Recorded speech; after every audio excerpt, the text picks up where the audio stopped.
Hi Noah. Thanks for helping my project. Could you say a little bit about yourself? Yeah, my name is Noah Jackson. I work at Anaplan, former coworker of Nathan Price. I before that I was a teacher, and before that was a chemical engineer. So I've kind of hopped around a bit. But yeah, don't actually know too much about moon stuff, so I don't know how knowledgeable my opinion is going to be. But I'm happy to share it. I didn't know you were a teacher. What did you teach? I taught computer classes actually. So Like, it was kind of like, art classes, how kids kind of every grade will come in and go to the art class. I taught the computer lab class. So I taught elementary schoolers how to like use the mouse. I taught typing. I taught kind of basics to computer programming, some graphic, like digital media, kind of all across the board, K through 12. wow. Oh, how old were you whenever you used the mouse for the first time? Oh gosh. Probably elementary school at some point, yeah. I'm trying to remember back. Um, Windows 3.1 Yeah. didn't really come out into like I don't think I had it before like 91, 92. I think I went Yeah, over to I an think I aunt's house remember that Windows had a Mac. 98 barely. I remember Windows 98 and then Windows XP. So that was kind of when I was, yeah, starting to grow up a little more. Because in Remember we had an old, elementary, I think a gateway computer that was in there. yeah, in elementary Yeah. and middle school, it was all command line, text. Oh, wow. Like the floppy disks that were actually floppy. Yeah, exactly. That icon that people are like, oh, it's some hieroglyphics that means save that the Egyptians gave us. uh, I like that that stuck around. It's fun. I know it's become a thing. People are gonna have no clue what that means. It's like it should be like a USB drive at this point, I think, or something. Hmm. Yeah. So what are some of your hobbies and other interests? Yeah, recently my kind of most time consuming hobby has been this house. We bought a house in May of 2021, and have been working on fixing it up. It's was built in 1946 and hadn't had too many updates done, so that's been a lot of work, but overall satisfying, a little overwhelming at times. But I've enjoyed owning a house that I get to have a garage that I can put tables on, miter saws, and other woodworking tools because that's another one of my hobbies. And then board games, and music, art. I kind of dabble in a little bit of everything. And of course your Anaplan masterpiece, Anaplan Man, Weller Man.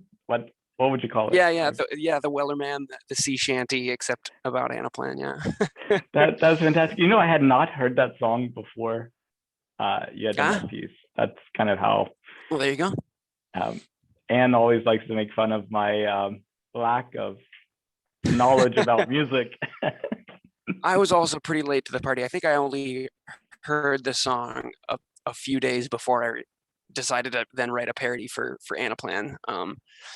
Because yeah, I mean, apparently it had been all the rage on TikTok about a month before, and I was pretty late to the party, but it was fun. I know that was so last week. It's just like that's the way these fads work, and it like Yep. I don't think anybody knows talks at all about like Squid Games now, right? But it's like there was like 3 weeks or a Yeah, month no, that was where it was like a big deal. It's like, uh, yeah. hmm. Um, board games. What kind of board games? Um, I kind of like strategy, kind of the Euro games. The Catan was kind of the gateway, Settlers of Catan, and then yeah, from there, just kind of whatever. I know. It, it- yeah, my wife and I will often play cooperative games, so kind of both of us against kind of the board game itself to see if we can be on a team and win one of the the most common ones or most popular a few years ago was the board game Pandemic, which now a little ironic to play. We haven't played that one as much recently, but games like that, as well as a bit of Dungeons and Dragons. So kind of a board game, kind of tabletop role playing, whatever you want to call it. But yeah, it's just kind of whatever people are up to. That's funny. Actually, cooperative gaming is one of the things that's going to be happening with my training. We have a game called Moonbase where Oh, really? you have like these astronauts trapped on the moon, and you have to work as a team to get them off. Kind of using communication and leadership and coordination skills. Oh, that's awesome. Yeah, I think that starts the week after next. I'll have to take a look at that board game and maybe pick it up and play it myself. You'll have to let me know if it's any fun. I think it's an internal NASA thing, so I don't think it's like been commercialized or anything. It's like somebody put it together to like okay. kind of train a quick Google search. There is a board game called Moonbase, but it looks like it must not be the same thing. It's this description looks different, so bummer. I can't play play your version of Moonbase. Yeah, I'll have to I'll know more about it in a few weeks for sure. Yep. Well, talking about the moon, did you know that NASA is planning to send astronauts to the moon again for the first time since 1972? I did know that because of you. I don't know that I would have known it otherwise. I get that response quite frequently. And I mean, if you're working at NASA Public Affairs Office, what would have been some avenues that they could have like connected with you? Like what would you have seen? I don't know. I guess like articles in common news things. I know I try to read New York Times some other things like that, and I don't know that I've heard much about it through that, or obviously some of the other news sources. But maybe there have been and I just haven't seen them. I don't know.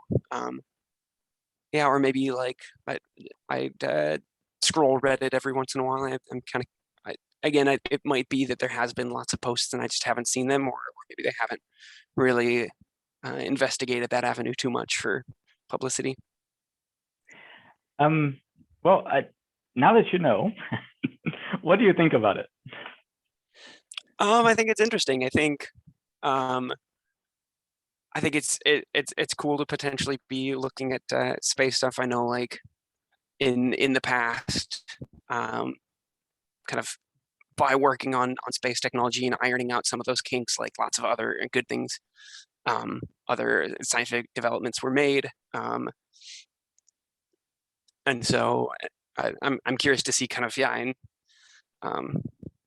taking a stab at it again 50 years later or something now, kind of how it'll be different, what things they'll be able to improve on, or I think it'll just be really cool to see.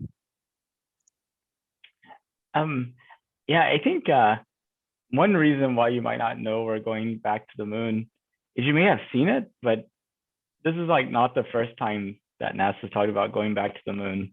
And I think we have a tendency to kind of filter out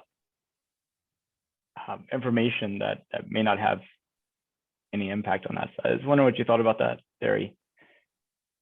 Well, yeah, so just to make sure I'm understanding correctly, like NASA since the first time has made statements of like, we're going back to the moon, and then like hasn't actually followed through. Is that correct? Correct. And they would say it's because they didn't get the support from Congress to pay for it, and okay. But yeah, I get it. So has that been the main reasoning? Is it just the funding hasn't been there? I think that's definitely the main reason that gets talked about the most.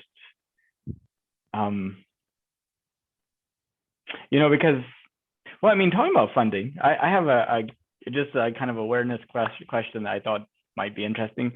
What percentage of NASA's budget do you think? What percentage of the federal budget do you think NASA's budget is? Oh gosh, Probably tiny. I know military and defense gets a lot of it. I'm gonna say 0.2%. That's my guess. And what do you I'm think bad the with these guessings. what do you think the funding should be on a percentage term? Like if you could control the budget. 100%. I mean, I think No, I'm just, I oh think some gosh. flood control and a road building and bridge building might be useful. Yeah, infrastructure. Okay, fine. I don't know. I feel like 5% feels like it could be pretty doable without letting other significant things slip, but I don't know too much about the budget. See, I think if I asked most people, they would have probably flipped those two things. Oh, interesting. I mean, that's just my gut feeling. I'm not sure if that's Mm. true. I'm gonna try to find out. I'll ask future people I talk to and kind of start Yeah, getting. do you know how much currently like the of the budget does go to NASA? Yeah, it's slightly less than 0.5%. So it's Okay, I wasn't like too far off. you're pretty close. Yeah, You're point pretty 0.4 close. instead Yeah, of 0.2. I was right exactly. order of magnitude. No. Yeah, that's really good. Um, whenever you think about the future of humanity, like 100 years from now, 200 years from now, 300 years from now, and you just like envision that, maybe laying, trying to go to bed at night and can't go to bed, and you're like, future of humanity, what do you see? I don't know. I think honestly, like with a lot of the stuff that's going on, and it feels like kind of tension is escalating. Global warming stuff. I think it's maybe easy to be a little more pessimistic. I think the like Star Trek kind of unified world peace, so then we can kind of go somewhere else. It's like I don't know. It feels like I'm worried about like in 100 years is like organized. Like is America still going to be a thing? Is there going to be some either war collapse?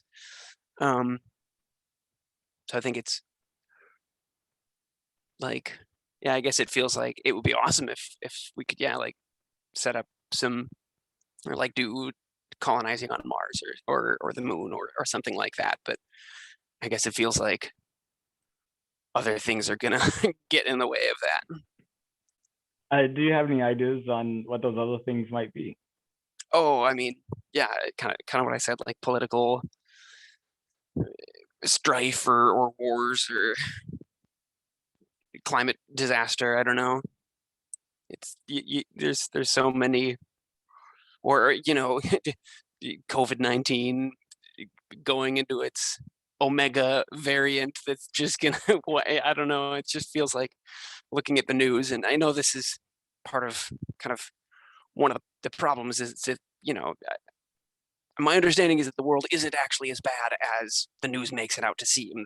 The news gets clicks on negative headlines more than positive headlines, so they populate that. But yeah, just kind of skimming the headlines, it feels like everything is kind of a powder keg.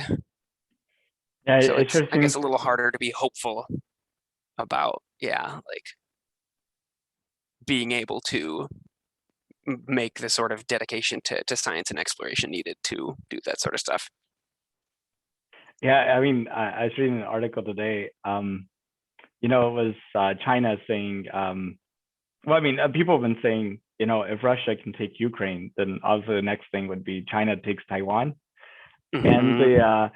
the Chinese foreign minister said, Taiwan is no Ukraine. Taiwan has always been part of China. And it's like, oh, that's like a complete setup Yeah, for the next step. yeah, spooky stuff. Spooky stuff. People might be interested in kind of, maybe the dangers of the universe are easier to confront than the dangers of our fellow people. Yeah.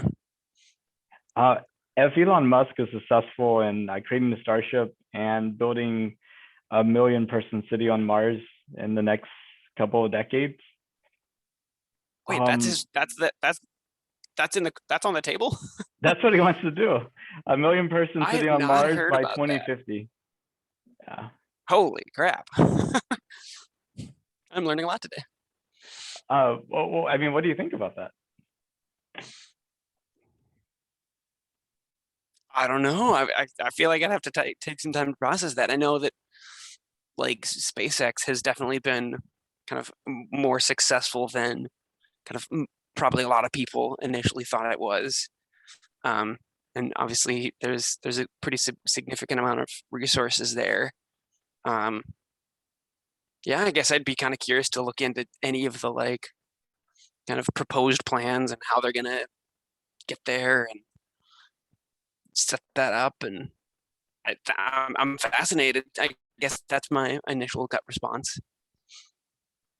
Uh, but if that happens, would you ever consider immigrating? I think kind of in a theoretical sense, maybe, but in a practical sense, like I probably wouldn't go to Mars for the same reason that I probably wouldn't move to New York, which is that all of my family lives in Minnesota. But I mean, so actually, going back to me being a teacher, I actually was a teacher in the Dominican Republic for 2 years. So I did kind of, I call it fleeing the country. It was kind of at a point in life where I was like, well, my current career, time for a change. I'm not tied down, wasn't in a relationship. So like, yeah, sure, I'll go do something crazy, move to another country for a few years.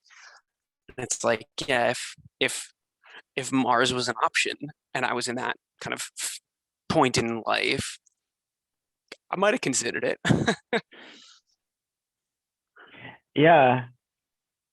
Well, I mean, can you imagine maybe like your child or grandchild making such a jump?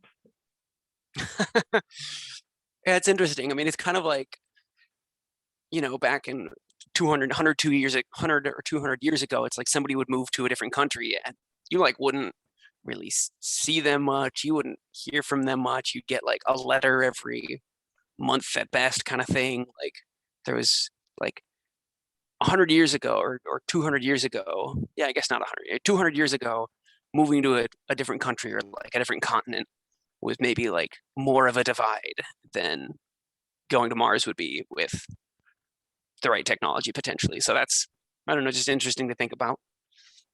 Because like, yeah, there's speed of light is what? It's 20 minutes to Mars and back at the closest. I don't remember. Yeah, I think it might be 20 minutes at the furthest, At but the I'm furthest, not okay. sure. Oh yeah, that's right, because it's 8 minutes from here to the sun. Yeah. So yeah. So yeah, Yeah. 20 minutes at the furthest. Although obviously communication will probably be more expensive. Not every immigrant will get access to direct home communication. Who knows? I don't know. But Yeah, they have to they'll charge yeah, by the bit. They'll charge by the bit. we'll go back to paying for our individual texts. It'd be like the beepers that we used to have when I was growing Yeah. up before cell phones, where you can only send numbers, but you're clever Yeah. enough to like encrypt messages. Yeah. But yeah, I don't know. I mean, it's definitely interesting to think about and wonder where, yeah, what that would be like. Yeah. Yeah, I think the 2020s are going to be transformational with regards to space. Space is something that we've been able to safely ignore for like the past, Hmm. few decades. It's something like futuristic that our generations Hmm. from here will have to deal with, or then relate to us because we're not going to become an astronaut, and we're not going to become a billionaire. uh, but I think that changes this decade. Actually, I think the 2020s are going to be to space what the 1990s were to the internet. Okay. Wow. So What do you think is going to allow for that? Like, I guess, yeah, what's kind of it? What do you see as the catalyst? Like, why wasn't 10 or 15 years ago that sort of shift? yeah, I mean, it's like a combination of lots of things. Um, you have things happening in the U.S.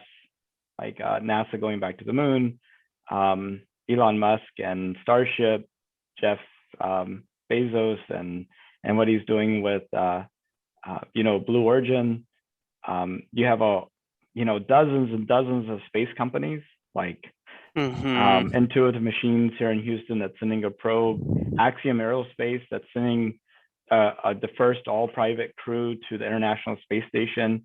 Jared Isaacman, who's last year funded a trip for 4 people to go into space, one of which was like as like a fundraiser and awareness project for St. Jude's. You have China saying that they plan to send people to the moon by 2027, and they're building a space station right now. They have like 3 taikonauts, I think is what they call them. You have Russia saying that they're going to be partnering with China. You have the Indian Space Agency talking about putting people into space and actually landing a probe on the moon. Wow. There's this company in New Zealand. It was the second private company to ever put something in orbit called Rocket Labs. And Huh. I don't tend to think of New Zealand as being a heavy hitter. Yeah. I kind of think that if New Zealand could do it, anybody can. I think the Kiwis Yeah. would probably not like that comment. Come on, we're awesome. Yeah, they are awesome. I don't disagree that, but I guess obviously it's something other than size that makes people awesome. Mm-hmm.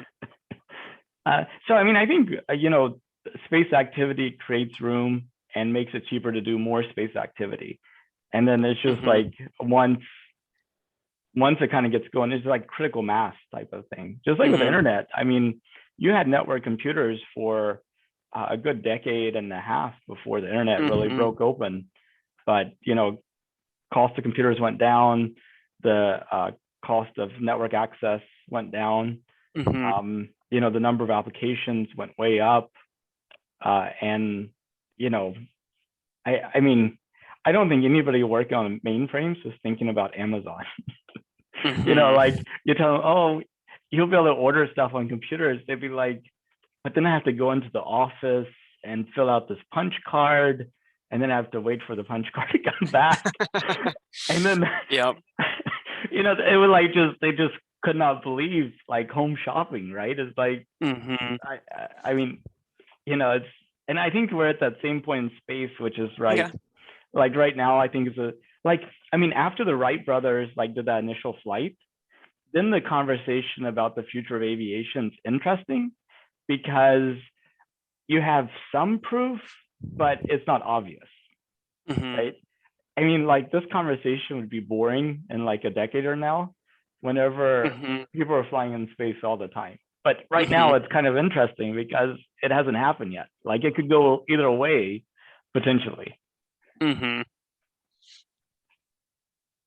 Yeah. So let's assume that one of your descendants does go to Mars, and they have descendants that grow on Mars, and your great great great granddaughter who's lived on Mars her entire life is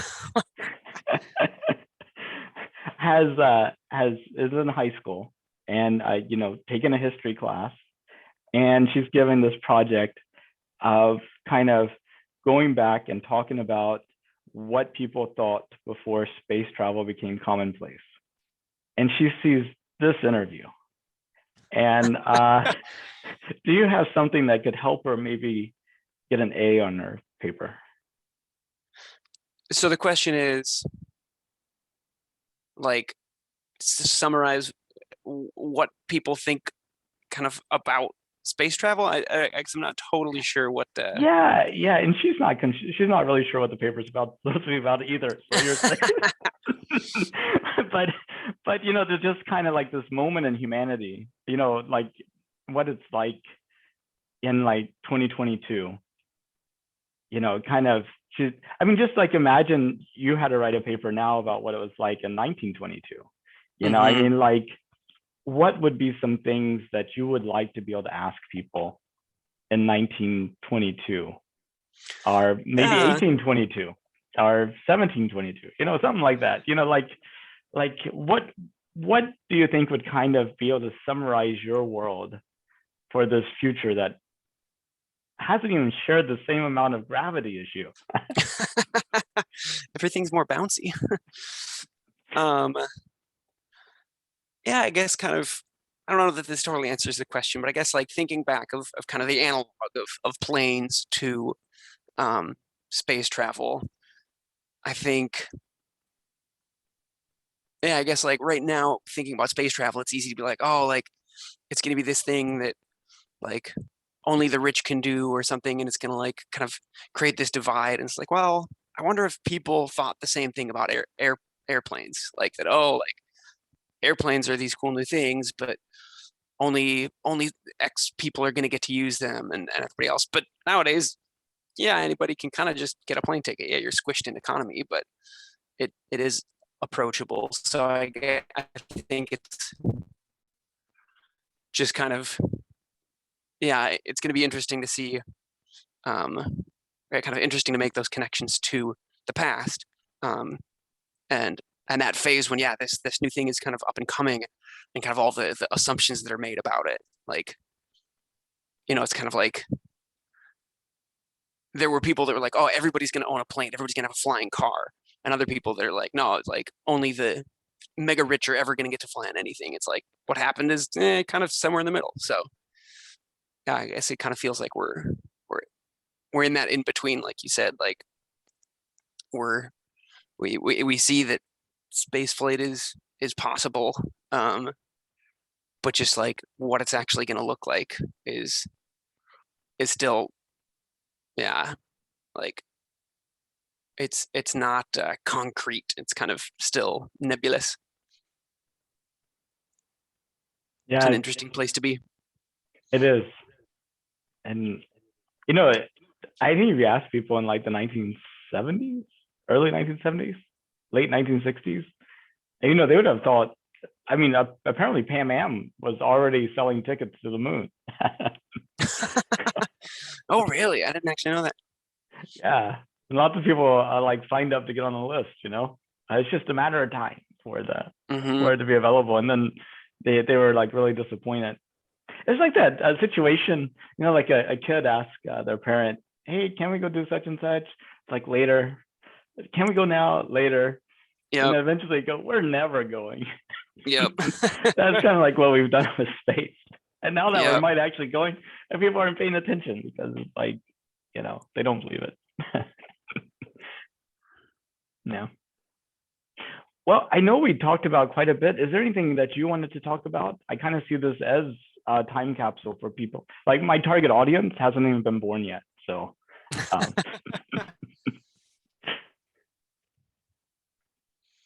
I don't know. I guess just like wherever humanity ends up, like we're still going to be people. We're still going to have our daily lives, and we're still going to be trying to just make the best of whatever situation we find ourselves in. So just